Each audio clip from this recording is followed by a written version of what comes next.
রাস্তায় ঘাটে যে যেখানে পাবেন সেখানে তাকে হত্যা করবেন। তাকে ধরে আগে চিড়িয়াখানার মধ্যে বানরের খাঁচায় ছেড়ে দিতে হবে। বানর ওকে ধর্ষণ করবে। বানর ধর্ষণ করার পরে প্রকাশ্যে রামিসার পরিবারের সামনে এবং বাংলাদেশের জনগণের সামনে তার পুরুষাঙ্গ এবং তার গর্দন কর্তন করে বিচার সম্পূর্ণ করতে হবে।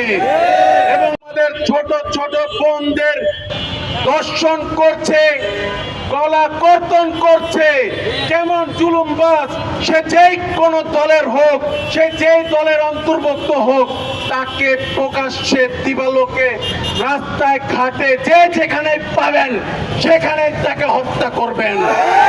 আমাদের বিচার আমরাই করব।